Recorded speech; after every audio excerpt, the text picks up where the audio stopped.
என்னதான் நல்லவனா இருந்தாலும் அகந்தை அகம்பாவம் வந்து கொடுத்துன்னா கடவுளே சாபம் கொடுத்து வரணும். ஜெய் ஸ்ரீராம், ஜெய் ஸ்ரீ ராதே கிருஷ்ண, ராதே கிருஷ்ண, ராதே கிருஷ்ணா. அகந்தையால் குதிரை ஆனவர். மமதை வந்து கொடுத்துனா நமக்கு பேலன்ஸ் இருக்காது. கிரவுண்டடா இருக்கணும், எப்பவும் கிரவுண்டடா இருக்கணும்.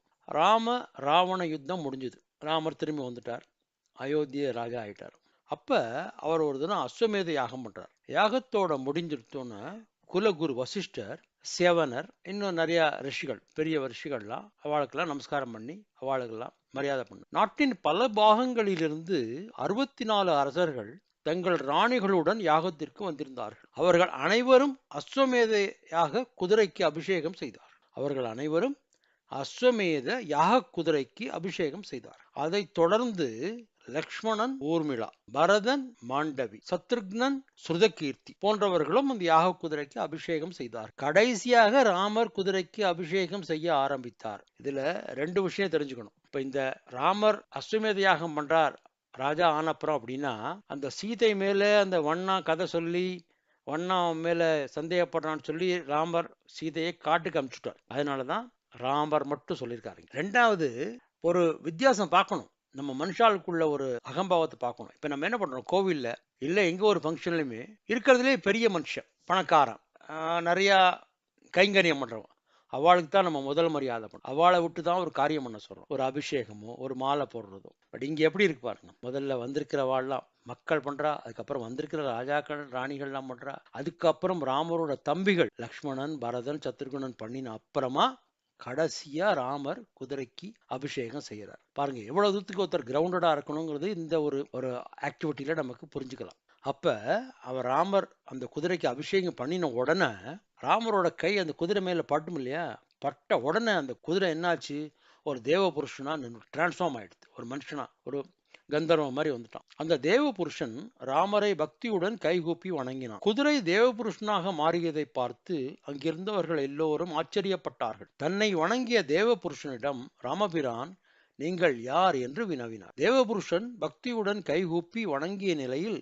ஸ்ரீராமா, நான் என்னுடைய முற்பிறவியில் ஒரு பிராமணன். கங்கையில் நீராடி நான் என் பாவங்களை நீக்கிக் கொண்டேன். மேலும் ஸ்ரீராமராகிய உங்களை பூஜித்தும் தியானம் செய்தும் புண்ணியங்களை வளர்த்து கொண்டேன். மனிதர்கள் பின்பற்ற வேண்டிய தர்மங்களை பற்றி அறிந்து கொண்டேன். பல வகையான தானங்கள் செய்வதன் சிறப்பை உணர்ந்து கொண்டேன். அதனால் நிறைய தான தர்மங்கள் செய்தேன். அதன் காரணமாக மக்கள் என்னை பெரிய வள்ளல், தர்மகர்த்தா, தர்மாத்மா, தர்மவான் என்றெல்லாம் புகழ்ந்து பேசினார்கள். அதனால் அந்த புகழ் போதை என் தலையில் ஏறியது. அது என் கண்ணை மறைத்தது. அதனால் புனிதத்தையும் சத்தியத்தையும் மறந்து விட்டேன். மது குடித்தவனுக்கு கூட சிறிது நேரத்தில் போதை தெளிந்துவிடும். ஆனால் புகழ் போதையில் மயங்குபவனுக்கு புத்தி தெளிவு பெறவே செய்யாது.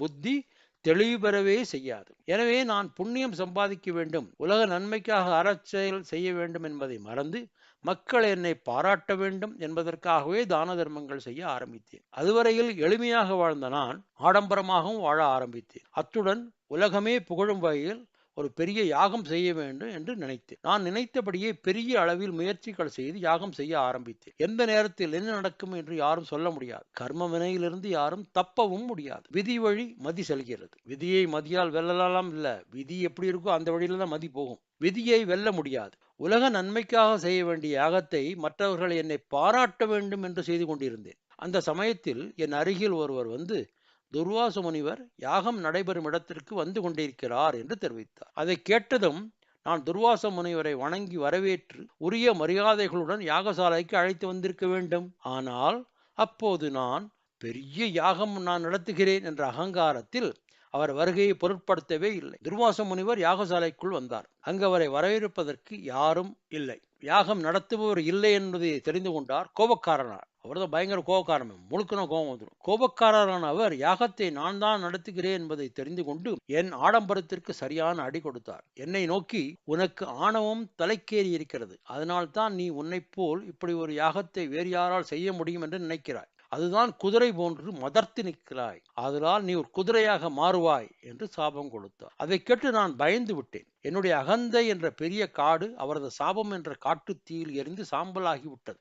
அவரது திருவடிகள் விழுந்து வணங்கி, நான் பணிவுடன் செய்ய வேண்டிய யாகத்தை ஆணவத்துடன் செய்தேன். மேலும் அகந்தை காரணமாக உங்களை உரிய முறையில் வரவேற்கவும் தவறிவிட்டேன். என்னை மன்னித்து அருள் புரியுங்கள் என்று மன்றாடி வேண்டினேன். மனம் இறங்கிய முனிவர், நீ ஸ்ரீராமரை தியானம் செய்யும் ஒரு ராமபக்தன், அதனால் உன் பிழையை மன்னித்து உனக்கு நற்கதி கிடைப்பதற்கு ஒரு வழி சொல்கிறேன். நான் கொடுத்த சாபத்தின்படி நீ ஒரு குதிரையாக மாறுவாய். ஆனால் ஸ்ரீராமர் மீது நீ செய்த தியானம் ஒருபோதும் வீணாகாது. அது உன்னை நிச்சயம் காப்பாற்றும். எதிர்காலத்தில் ஸ்ரீராமர் ஒரு அஸ்வமேத யாகம் செய்வார். அப்பொழுது நீ யாக குதிரையாக இருப்பாய். யாக பூஜையின் முடிவில் ராமரின் திருக்கரங்கள் உன் மீது படும். அப்பொழுது நீ சாபம் நீங்கி தேவனாக மாறுவாய் என்று அனுகிரகம் செய். துர்வாச முனிவர் கொடுத்த சாபத்தின்படி நான் அஸ்வமேத குதிரையாக இருந்ததால் இப்பொழுது தங்களின் திருக்கரங்கள் என் மீது படும் ஒரு மகாபாகியம் எனக்கு கிடைத்தது. அது என்னை தேவனாக்கி இருக்கிறது. நீங்கள் என்னை ஆசீர்வதியுங்கள் என்று சொன்னார். ராமரும் அவனை ஆசீர்வதித்தார். அப்போது ஆகாயத்திலிருந்து ஒரு தேவலோக விமானம் அங்கு வந்து இறங்கியது. தேவபுருஷன் அதில் அமர்ந்து தேவலோகம் சென்றான். அந்தணன் அகங்காரத்தால் தன் வாழ்க்கையை பழக்கி கொண்டான் என்பது உண்மைதான். என்றாலும் அவன் செய்த ராம தியானம் அவனுக்கு சொர்க்கலோக வாழ்வை பெற்று தந்து. நம்ம எல்லாரும் கிரவுண்டடா இருக்கணும். அகம்பாவம் வரப்படாது, ஆணவம் வரப்படாது, என்னாலதான் எல்லாம் அது வரப்படாது. ராமநாம சொல்லுவோம், ராம ராம ராம ராம ராம ராம ராம சொல்லுவோம். எப்பவும் ராம தியானம் பண்ணுவோம். அந்த பகவான் அருள் நம்மளோட எப்பவும் இருக்கு. வாழ்க வளத்துடன் வலிமையுடன். ராதே கிருஷ்ண ராதே கிருஷ்ண ராதே கிருஷ்ண.